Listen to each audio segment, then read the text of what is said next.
From Oscar Steakhouse, inside the Plaza Hotel and Casino in Las Vegas, you're on the corner of Main Street. Welcome to the only podcast produced by and recorded in the Las Vegas Hotel Casino. From gaming to dining to entertainment to sports to Vegas history, this is the place to be for the inside scoop, because this is the place to be downtown.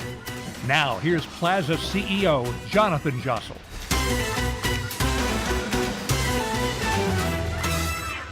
So today's episode, we're going to do another Oscar's Dinner Series. We're going to go straight to it. It's all about Oscar talking about the crossroads in his lives, the serendipitous interactions that led to his fame, fortune, to him making $120 million. That's a joke, but an inside joke between me and Oscar about his net worth. And you'll hear about some of the pretty interesting guests that were in the room that night, and some of the people that joined us that made this more exciting for us. But there was a sad note on the night, which Oscar did touch on, and that was that we lost our iconic, most long-term server in the restaurant. Bobby Guillot passed away. For those that knew him, he was a legend of Vegas in terms of his history and fine dining. He had worked at some of the best steakhouses and been with Oscars almost a decade. Not quite day one, but soon thereafter. And we miss him dearly. He was a great guy, and Oscar definitely, surmised it in the speech, telling the story of how I went to London and met a taxi driver who knew Oscars because of Bobby's great service. So we miss him, and let's go to the dinner series. Thank you all for being here. Welcome back after a long summer. It's good to be back at Oscar's Dinner Series. First one back in a few months. Thank you all for joining us here tonight.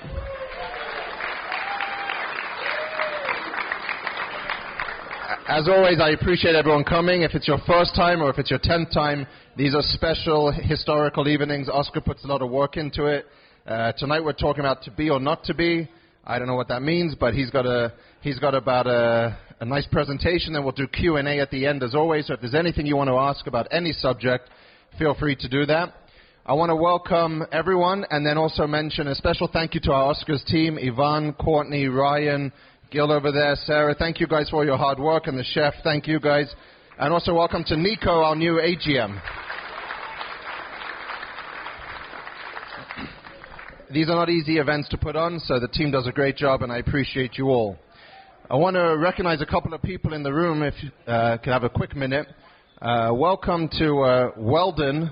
Weldon's been with me about 10 years. He runs the bingo hall. He's a Vietnam vet, and he's the face of bingo in Las Vegas. Weldon! And he loves attention. With Weldon is the former head of the FBI for Las Vegas, John Schreiber. He's over there. John, put your hand up.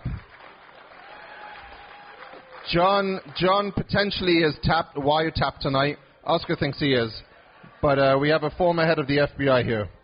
I want to also welcome our fabulous mayor, the greatest mayor in the history of Las Vegas, Mayor Carolyn Goodman.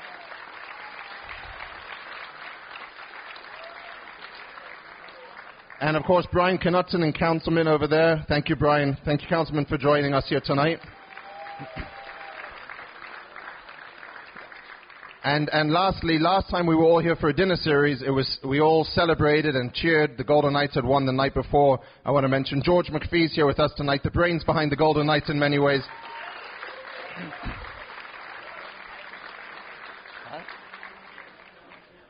So thank you all for joining us. I hope you enjoy Oscars, chat, dinner, and drinks. Have a good time. Thank you, everyone. Thank you, Jonathan. Thank you. I have just one thing that I would like to get out of the way before we start tonight. John, you're not allowed to talk when I'm talking. And if you want to challenge me, that's fine, because I'll have somebody whack you. I'm not going to be talking over you. And I want to see this again. I want to see John Schreiber, who was a former special agent in charge, raise his right hand and give us that high five again. Do you swear to tell the whole truth and nothing but... John was the only legitimate SAC, which is special agent in charge of the FBI here in town. Boy, did he have some dillies precede him and succeed him. The FBI was a mess here before he got here, and when he left, they became a mess again. But John was always a straight shooter, and I mean that. Always a friend and a straight shooter and a bit of a drunk, which was a good thing. Now, I wasn't sure what I was going to speak about tonight. I love Shakespeare, and I thought it would be a great title, To Be or Not to Be. And I said, what does that really mean? And I thought that my life has been one of a crossroads and taking chances and picking which road I'm going to go up. And there's a Jewish word called beshert. And since there are no Jewish people here, I'll try to define it for you. It's a word that says something's destined. When there's beshert, it means that whatever was preceding it was destined to happen. And as I went through my life, I had wonderful beshert. It was all good beshert. There wasn't anything bad in my life. My life was a life that everything that I engaged in turned out to be perfect. It's really remarkable. And I began to take myself back to choosing what college I was going to go to. I was a fat little Jewish kid in Philadelphia, and I love sports, though. I mean, I played box ball. Michael, you remember box ball and wire ball and step ball and all in the schoolyard, that kind of thing. And I love that. And I love football. I love playing football a little bit in high school even. And I was the worst player who ever lived. And I figured the only way I would ever be able to have a full college experience is by going to a small college where they had a football team that stunk. And there were two that qualified at that time. One was Haverford College, an excellent school outside of Philadelphia. They only had 431 men going there, and when you went on that campus, you got a helmet. So, and then the other one was Kenyon College in Gambier, Ohio, and it was the same thing. Just a few guys at the school, and I had to make up my mind what school I was going to go to. Was it going to be Haverford, or was it going to be Kenyon? And I decided, because the Haverford football practice started a week later, I decided to go to Haverford.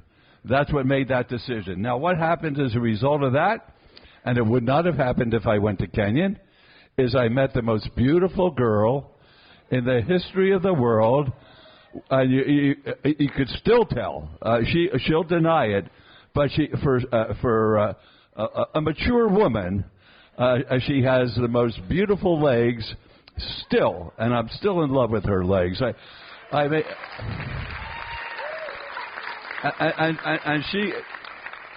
she went to Bryn Mawr College, and had I gone to Kenyon, I would have never met those legs. But going to Haverford, it was right down the road from Bryn Mawr, and I saw her there, and I didn't like her. And she disliked me more than I disliked her, and for a whole year we disliked each other, and then something happened where we fell in love. It was almost overnight, and she took me up to her father, who was a very prominent physician in New York City at Lenox Hill Hospital, and she wanted me to ask him for her hand. Now, I never heard anything like this in my life, because I guarantee you that my father never asked anybody for my mother's hand, and I'm sure there's not one person in this room who asked his wife's father for their hand. Is there one person? Because, oh, you're a wimp then. Oh, right, and the FBI guy, isn't that amazing? The FBI guy did it. Oh, and I'm not giving you up, Jonathan. And I said, I'm not going to ask your father for permission to marry you. You asked me to marry you, and I'm going to marry you. So I went up there, and Carolyn's by the door, and her mother is by the door, and they pushed me in, and I said, Doctor, I have something I'd like to say. He says, don't say it. I said, Doctor, I would like to marry your daughter. Well, he was an imposing gentleman, very tall, very handsome, and he said, "What do you do?" I said, "Well, I don't do anything at this point in time. I'm about to go to law school. Well, who's going to support you?" I said, "I hope my wife will. At least work my way through law school." And he said, "What do you want from me?" I said, "I'd like your blessing." He said, "Well, I guess I don't have any choice. I'm giving you my blessing." He says, "But if you can't keep my daughter in the style to which she's become, I'm going to kick your rear end from here to 76th Street." And he was on 75th Street, and it was one of those long city blocks. And, of course, being the kind of guy I am, I turned to him and I said, "If you're big enough." And that started off this wonderful relationship. And Carolyn and I got married, and it was wonderful. And I didn't know what I wanted to do. My dad was a lawyer in Philadelphia, and so she said, after we went through a whole list of different things, from being a high school football coach to a sociology professor to a rabbi, she said, "Why don't you go to law school?" So I said, okay, and I applied to one of the fine law schools, the University of Pennsylvania, and I got in, and my dad had gone there, so there was a little bit of legacy in those days. You didn't get indicted because your father went to a school like they do today, but that's besides the point. The last guy from Las Vegas who got indicted for trying to help his daughter get into SC, he got his whole life ruined. I don't even know this guy. He got his whole life ruined because of an overzealous prosecutor who had him indicted up in Boston, I believe, for trying to get his daughter into SC on some kind of a scholarship or something. And then after it's all over and he loses everything, including his reputation and his job, they said, "Oh, we're not going to follow through on this." So I guess that's the way the system works. And I went to Penn, and Carolyn got a job as a secretary at Sunoco Sun Oil Company. And it was a bad neighborhood. Penn in those days was, if anybody from Philadelphia?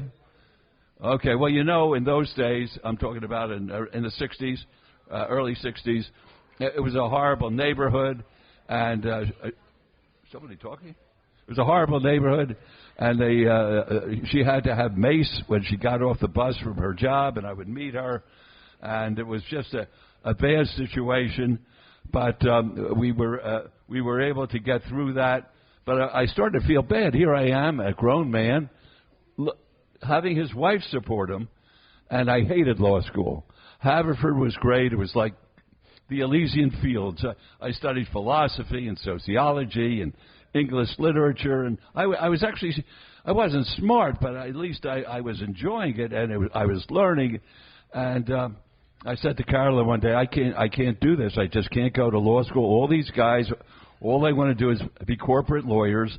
They want to work for what were called white shoe law firms, the big law firms that did corporate work for the big companies. And so I said to Carolyn, I'm going to get myself a job. She said, "You're barely going to pass law school. You got a 70.01 average your first year. How are you going to get a job?" I said that I'm going to quit law school, and I made a decision. I came to a crossroads. I went down to the DA's office in Philadelphia, and I went in. I didn't know a soul.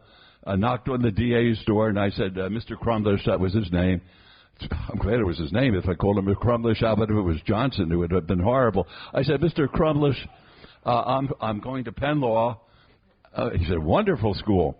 I said, it is a great school. It's a great school for somebody else, though, because I don't like it. And I am going to quit law school because I cannot stand what they teach there. They teach about contracts.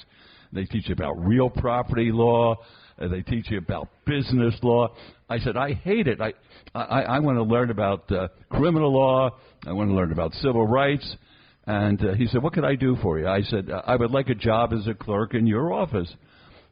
He said, "I can't hire you, but there's a fellow down the hall, Arlen Specter." I don't know how many knew Arlen or heard of Arlen, but Arlen became a United States Senator, and he was on the Warren Commission, and he had just won the first conviction of a Teamster official in the United States. He said, "Go see Arlen." So I walked down the hall, And I said, Mr. Spector, Mr. Crumler sent me down here, and I'd like to ask you for a job as a clerk. He says, where did you graduate law school? I said, no, I barely finished my first year. He said, well, you'll never be able to work for me and go to Penn Law School. That doesn't happen in an Ivy League school. I said, it's going to happen here because I am not going to go through another year of being supported fully by my wife and having to put up with these classes. I can't stand it. He said, all right, I'll make a deal with you. I'll give you a job, 40 hours a week, $1 an hour, and as soon as you quit, I'll understand it. Well, I worked out, and I learned more, I think, in that year working under his tutelage than ever before. And a wealthy widow was killed in Philadelphia by the name of Lulabelle Rossman. And she had $300,000 from under her mattress, and two fellas from Las Vegas came back there and burglarized it or robbed it. I'm not sure which one at this time. I think they robbed her, took the $300,000 from under her mattress and brought it out to Las Vegas and laundered it in the old-fashioned sense, not this new laundering stuff where you have to file some stupid kind of form that says you're not going to cheat the government. That does a lot of good. They were laundering the money here, and they were arrested for what they did at the crap tables, and then went to Omaha, and they were arrested there for the Las Vegas case. And when they were there, they were also arrested on the Philadelphia murder, and they came back to Philadelphia. And Arlen said, work up the testimony of these police officers. They had filed a search and seizure motion as to the search in Las Vegas. I said, okay, and we ordered Chinese, of course, and we were on this cold, dreary floor in City Hall, and we get through about 6 hours of going over their testimony, and then at the end of it, I said, we have enough, fellas? And they said, yes, and these were two cops from Vegas, and I said, okay, let's hit the sack. And they said, no, what are you doing here, they said to me. I said, where else is there? Now, Philadelphians were the most provincial people in the world.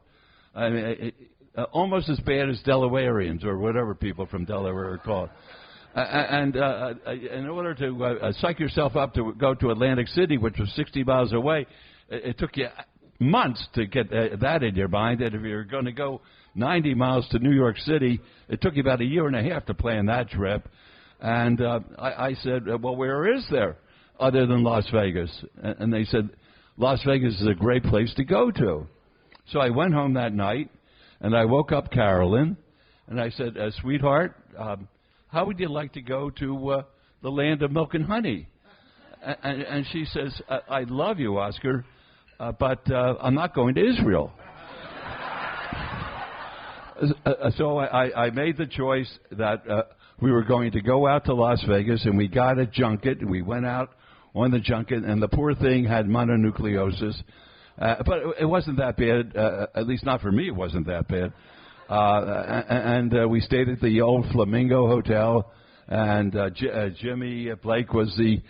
see, I don't forget anything. I'm eidectic, they call it. I can't forget anything. You can ask me any question, and I can't help myself.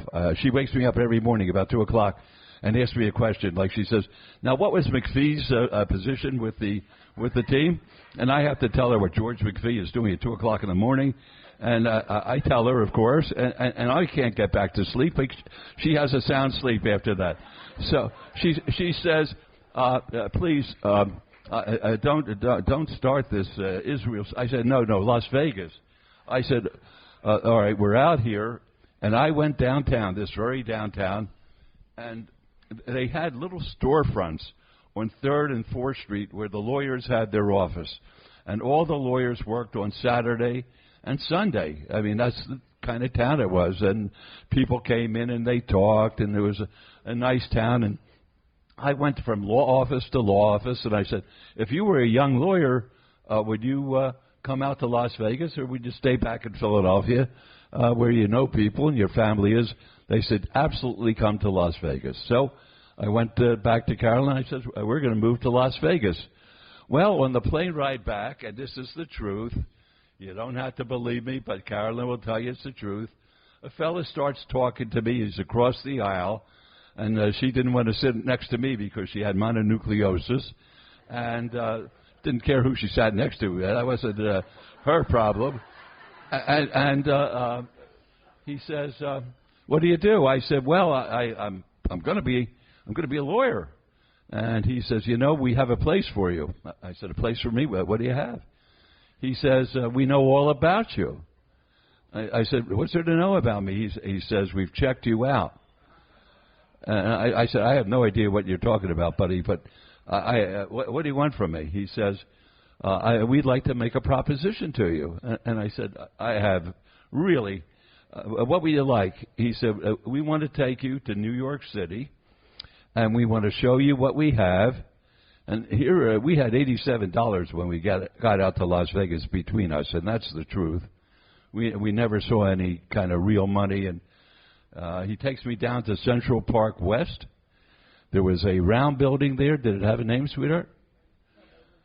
Brand new building on Central Park West. It was a round building. And he takes me up, and the first person he introduces me to, and Mr. Schreiber will know the name, was Gil the Brain Beckley. Mr. Schreiber is drunk, so it doesn't matter whether he recognizes the name or not.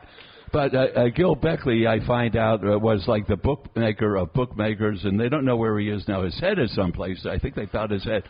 But he's the one who showed me around, and on this particular floor of this brand new, gorgeous apartment, every apartment had a payphone. Now, nobody here is old enough to know what a payphone is. Something that used to be on a wall, and you put a quarter in it, and you dialed. See? You put a dime in it, and you dialed, and you got somebody on the other end of the line. And every room had that, and it just didn't seem right. And he said, "I'm going to check you out when you go back to Philly." He knew where we lived. He calls up the Philadelphia phone number, and he says, "I'm coming by," and he gives me a suede jacket. I had never seen a suede jacket in my life. He gave Carolyn silverware, right? Flatware, but it was silver.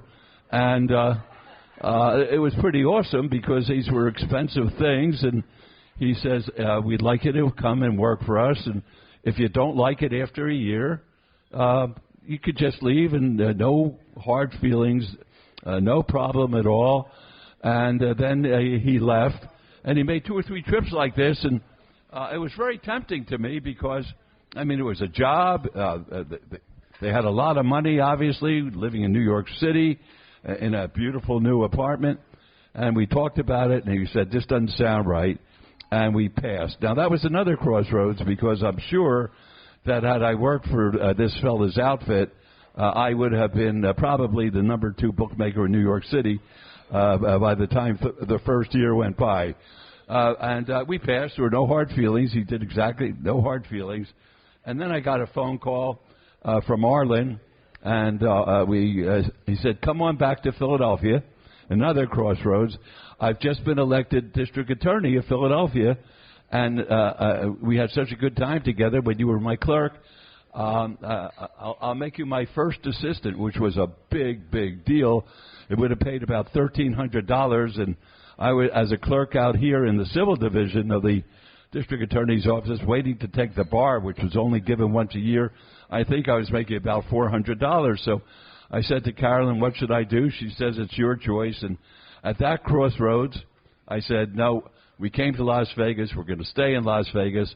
And that was beshert, because I stayed in Las Vegas, not knowing a soul really, not making any money really, and having the great life that Las Vegas has been able to provide us. What am I talking about now? Now, in those days, there were the race and sports books that you see today, like over at Le Cirque. Pardon me? Le Cirque? Le Cirque, to me. I don't care what he calls it. You call Derek whatever you want to call him. I don't care. No, Circa, and where Joe Asher used to work for William Hill.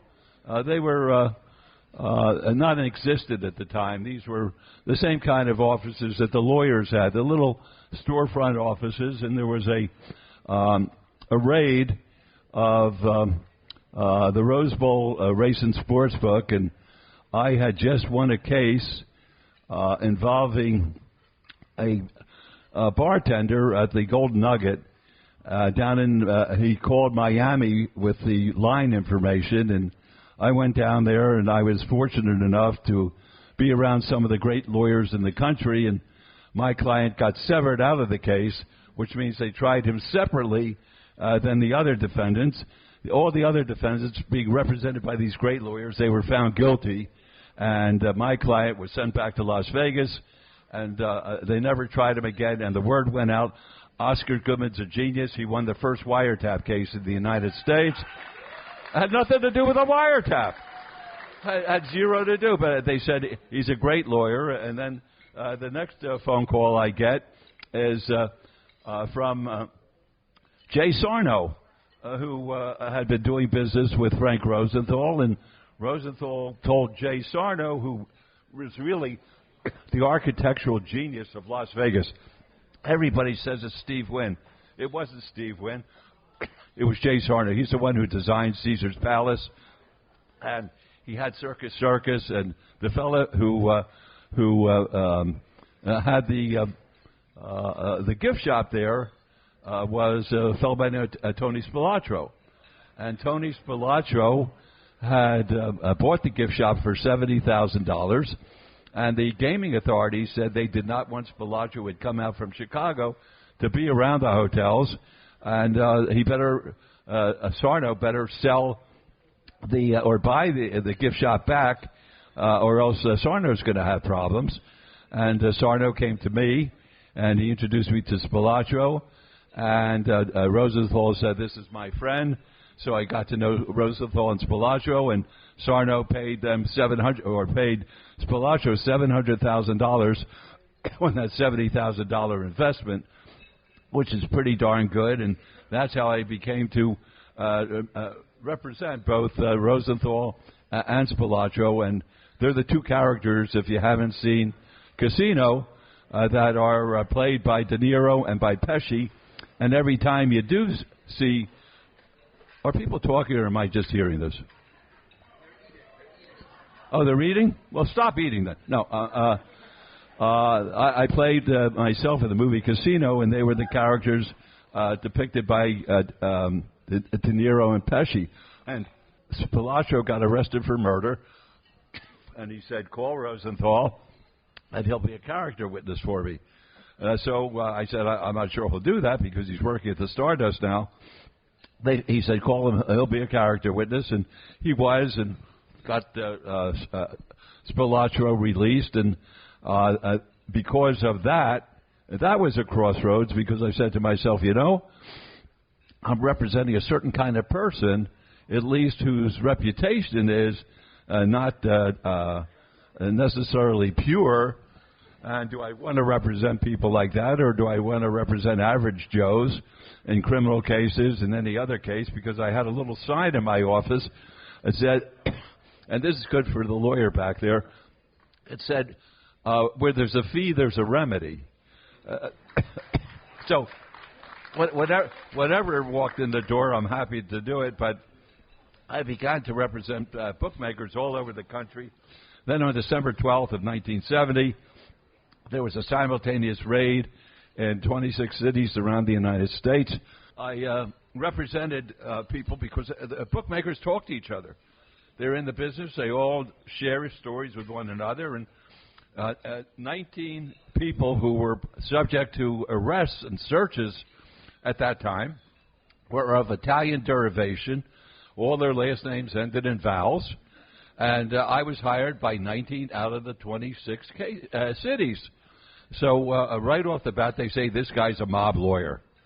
Had I just represented one person, I would have never been able to discover this. But I'm not a very neat person, and I put 19 files on my floor in my law office, which was above the old flower shop at Las Vegas Boulevard and Bridger.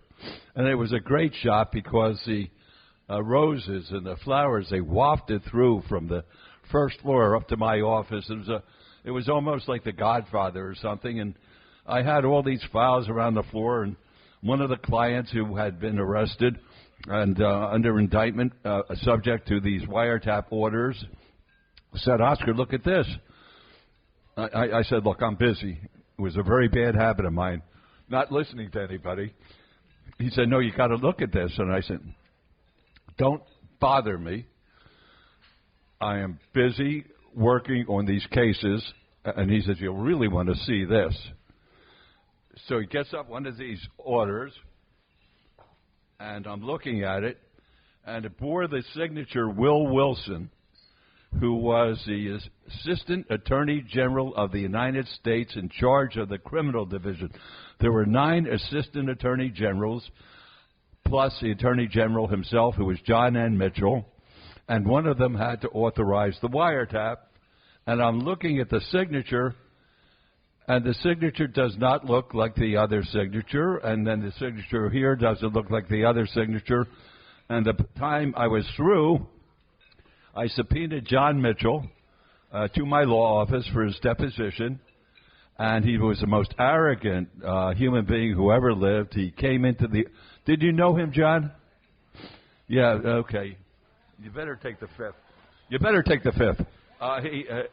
The only good thing about him, he was married to Martha. Did you know her, John? No.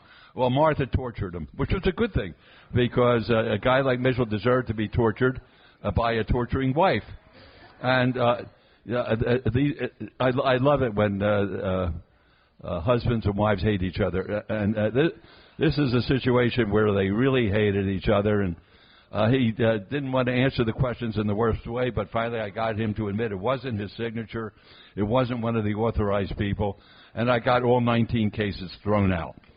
So, not wasn't my fault. It was the client who said, "Look at this." I wasn't going to listen to the client. So that was a crossroads, and that was Bichert, and I became very, very lucky there. And then I got the phone call to please come back to Philadelphia again. I said, "No, I'm here to stay. This is going to be my home, and that's the way it's going to be." And then I realized something. The government I'm a very poor loser. Mr. McPhee, if you're looking for a guy who wants to be I hate good sports. I hate good sports. I like people who hate. I like people who would like to get back.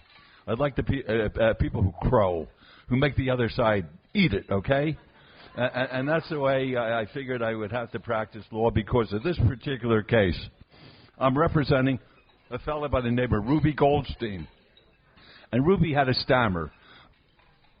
Ruby was a bookmaker, and Ruby was the nicest guy to want to meet, and he was Frank Rosenthal's friend, and he was Marty Kane's friend, all these guys who hung out together at the Rose Bowl and the Churchill, and Ruby gets arrested for a bookmaking case down in California, and we have it moved up here, and they bring up a strike force attorney because Robert Kennedy was sent out by his brother to put an end to Las Vegas. I don't know whether you're aware of that, but he was going to kill Las Vegas because he hated gambling.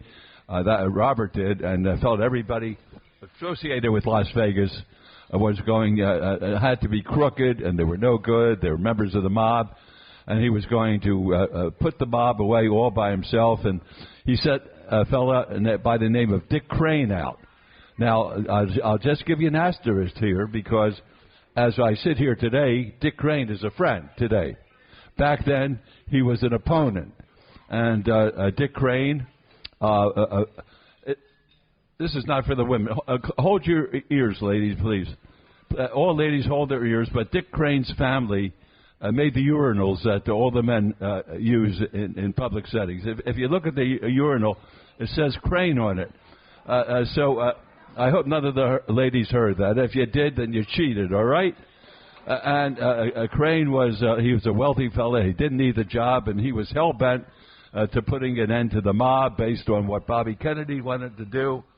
And he worked very, very hard, and I worked very, very hard. And I think the two of us two of us were pretty exhausted, and I said to him, it was a holiday weekend, and I said, Dick, I'm going to take my family out to Scotty's Castle. It's the summertime, and we're going to try to spend the day out there, and I really want to make a deal with you. I said, I won't bother you during that weekend if you don't bother me. He said, well, my mother is very, very sick. And he says that if you don't bother me and cause any problems, that I'm not going to bother you. And I figured that he was going to take care of his mother, who lived in Connecticut, and I was going to take care of my 4 children, who were rotten children. No, Cara, you were the worst children in the history of the world. We put you in a station wagon, and we went out never made it to Scotty's Castle. They were crying, they were screaming, they were biting, they were fighting, and I said, I'm turning around. And I came back to Las Vegas, and I was hot, and I was bothered. And as soon as I walked, they didn't have cell phones in those days. I walked into my home, and the phone was ringing, and Ruby's on the phone, not that I had to have an identification. I said, whoa, Ruby, what's happened? I said, calm down, Rube. About 5... Then he finally said, everybody's been busted. I said, everybody's been busted? We had a detente for this weekend. Where are you guys? We're down at the Federal Building. They just booked us in. Come on down. So I went down there, and who's there? Crane. I said, you lying, and I called him a bad epithet. For those who don't know what an epithet is, it's a bad word. And he said, well, I guess that's the way it goes, isn't it? And I said, yeah, that's the way it goes. I'm going to bury you, I said to him. Well, then I realized what it was all about, because when I said I was going to bury him, they took it to a grand jury and tried to get an indictment against me for threatening a federal officer. That's how small-minded and how stinking this government is. It's not much different today. Maybe worse today, for all I know. I said, okay, that was a crossroads in my life, because I know this was not a little boy's game. This was the real thing, and that's the way that I treated it. And the next thing I knew, I had a case where some guy was sent into my office, and he wanted to know. I never saw this guy in my life. He tells me about his case, and he says, what would happen, Mr. Goodman, if the witness didn't show up? So what would you say? I said, if he doesn't show up, then they have no case against you. Next thing I know, I'm under an investigation. The guy was found in Friendly Fergie's. I don't know whether anybody here remembers Friendly Fergie's. It used to be on Sahara, in the ladies' room, sitting in the toilet with a .22 in the back of his head. They think I had something to do with that. They start.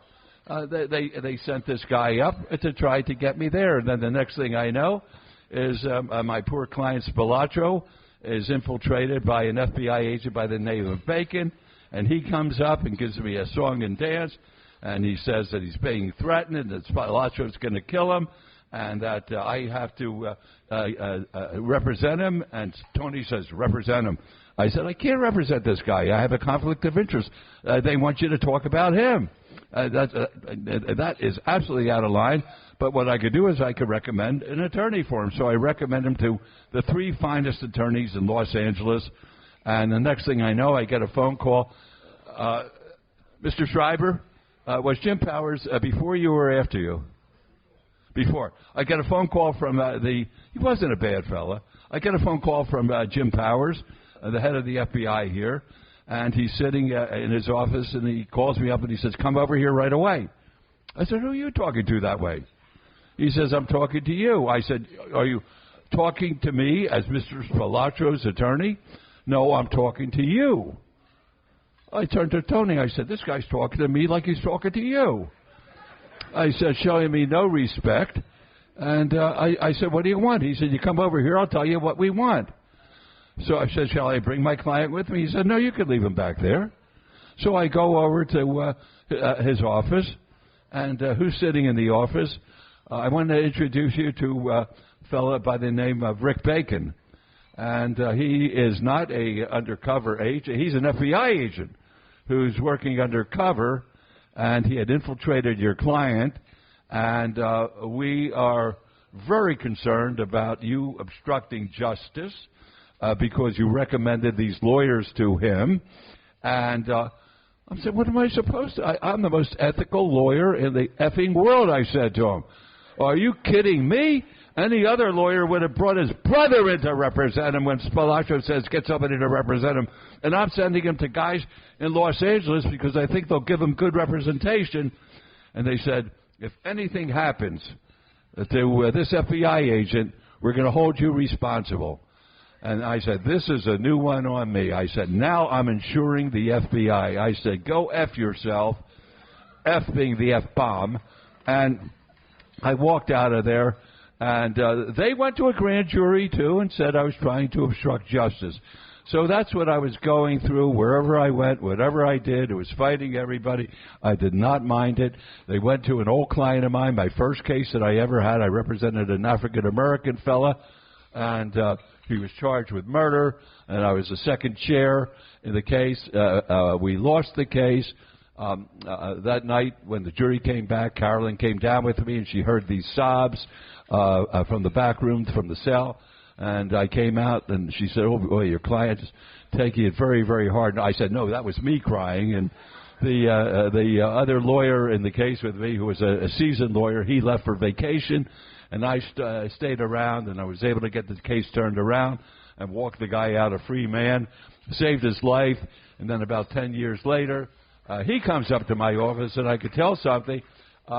There's something wrong. You know, the guy's saying to me, good seeing you. He says, I need a favor. I said, anything for you. His name was Louis Brown Crockett. His father was a barber on the west side here. I said, what can I do for you? He says, can you give me $10,000? It didn't smell right to me. I said, you mean loan you $10,000? He says, yeah, loan me $10,000. And I said, you're not back in the business, are you, Brown? Because he was a drug dealer. And he said, oh, no, I'm all clean. And I thought it was very, very bad. I said, Brown, are you trying to get me? And he couldn't look up. I said, Brown, are you trying, after what I did, I saved your life, Brown. He said, well, they made me do it. If I'm trying to work it off, and they wanted you, and I told them I could get you because of what you did in our relationship, how we bonded together. And I said, get out of here before I have you hurt. I said, I never want to see you. Get out of my office. And that ended. But then I came to a crossroads, which was very, very interesting. Jay Sarno, who was a client of mine as well, came to me one day early on, and he said, I didn't know what was happening. All I know that, Jay, I didn't know what I was doing, I tell people, until I saw the movie Casino. Had I known what I was doing, I would own boats. I'd be richer than Sheldon Adelson. I would own planes, boats, trains. I'd own everything. But I'm representing these guys as a lawyer. All I did, as my family could tell you, is I spent time away from them trying to help these people who were charged with crimes, making sure their constitutional rights were protected and the government wasn't going to engage in misconduct. That's all I was trying to do. And Jay says to me, how would you like to own a casino? Sounds good to me. He had owned an interest in the one next to Circus. Slots of Fun. He had owned Slots of Fun, and he said he says they're looking for somebody to become the boss of this new casino called Bingo Palace. And I said, well, who is they? He said, well, the Teamsters have a lot of money in their place, and they're looking for somebody to take that over. And I said, what does that entail? Because I don't know anything about gambling, or not that kind of gambling anyhow, and certainly not casino gambling. And I said, I think I'll probably pass. But the main reason I passed, I wasn't going to expose my clients to having my records about them and their financial dealings with me exposed to the government and have them go through my files And I said, I'm not going to do it. And, of course, everybody knows it was taken over by other people who are now owning boats and planes and trains and that kind of thing. And I feel sorry for my beautiful daughter. You could have been so rich, sweetheart. She could have been so rich, and I could have been doing 40 years. It would have been a nice way of working all this out. But that's what I had. And the last little vignette is, this is the bottom line. This is what they thought of me. When I'm representing Jimmy Shagger down on the murder case in Texas, before we got the transfer over to Jacksonville, the judge there, William Sessions, who I dislike more than any other human being who ever lived, he may be sworn in, most lawyers would love this, without taking any exam, sworn in as a member of the Western District of Texas Federal Bar. It sounds very good. I said, Judge, just as an aside, I know you're not trying to do me any favors. Any reason why you were going to give me this great honor? He said, yes, Oscar, so I could hold you in contempt, and you'll never be able to leave the district. And that's the way we ended that relationship. So that's it, folks.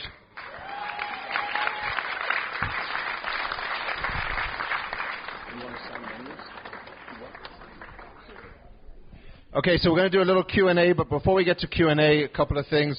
Also with us tonight, if you appreciate Vegas history, we have Carolyn Entrada, the former wife of Jack Entrada, who was the general manager of the Sands Casino.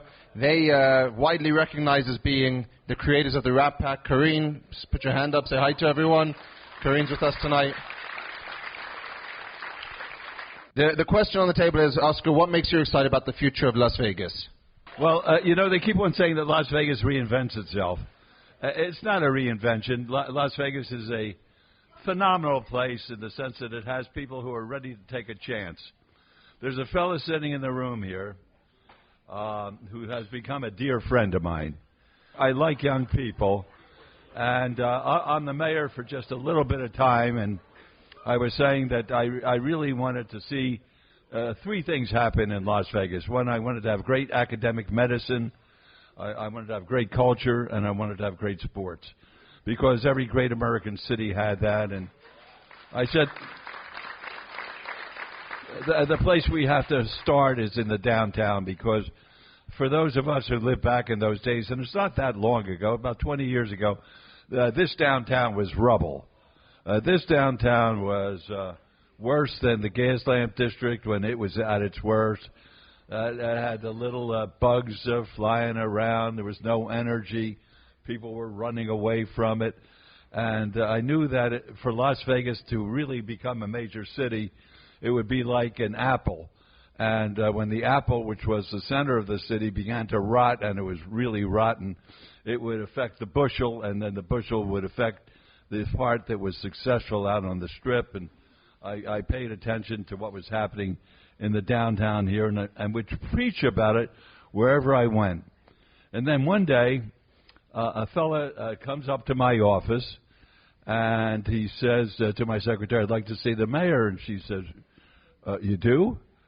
And he was wearing go-aheads and Bermudas, and he was scruffy looking, and he looked like one of Carolyn's homeless. And he said, I believe in what you're saying. And I said, well, yeah, then what's your name? He said, Sam Cherry. And I said, Sam Cherry, I don't believe that you believe, okay? And my office at that time was on the 10th floor. And I said, no matter what you tell me, Sam Cherry, because you don't have any respect for me, dressed the way you're dressed. This is a true story, he'll tell you. I am going to throw you out of the 10th story window. I am going to see you splat all over the sidewalk. And your history, if you're not going to do what you're going to tell me you're going to do, you probably don't have 5 cents in your pocket. He says, I'm going to do it. And Sam was the first guy to buy into the vision. He built the Soho. He built the Newport. He's got, how many other apartment complexes do you have? The shares. How many shares? 2. So he has 4 major. Oh, well, I'm telling you. Okay. Oh, boy, I need you like I need a hole in that. what I was saying is when you have a guy like Sam Cherry living in your city with that kind of commitment to Las Vegas, with that kind of genius to be able to see the future, who's ready to take a chance, because all these people who have these projects, they're not handed it on a silver platter. They have to know once they start their building, there's going to be a place down the street that's probably going to be bigger and better than theirs. As long as we have those kind of people, Las Vegas will keep on growing and becoming the city that it is. It's the people who make it, and not the bricks and mortar.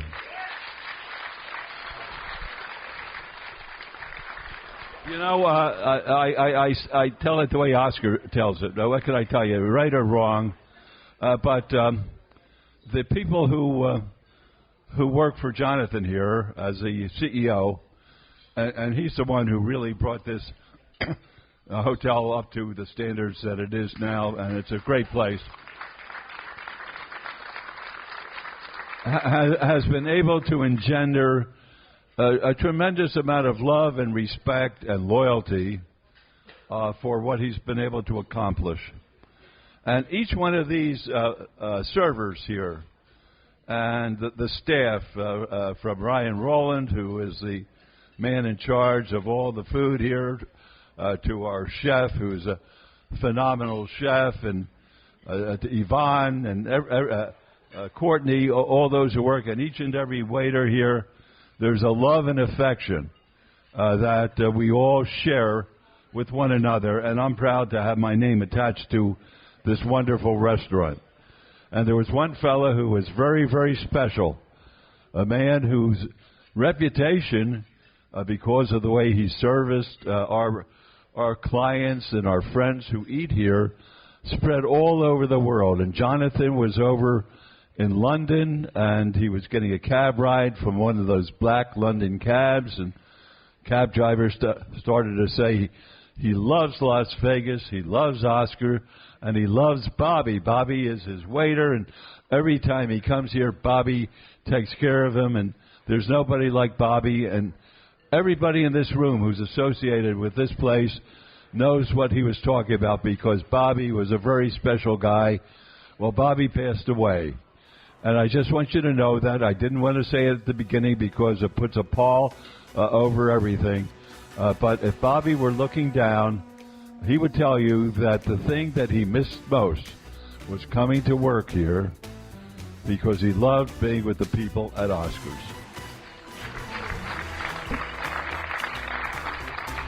Are you a fan of On the Corner of Main Street? You're listening, so we'll assume that's a yes. So share the love, rate, review, and tell a friend to subscribe. Also, follow us on Twitter and Instagram @PlazaPod, on Facebook, Plaza Podcast, and feel free to write to the man himself @Jonathan Jossel. We'll see you next time, right here on the corner of Main Street.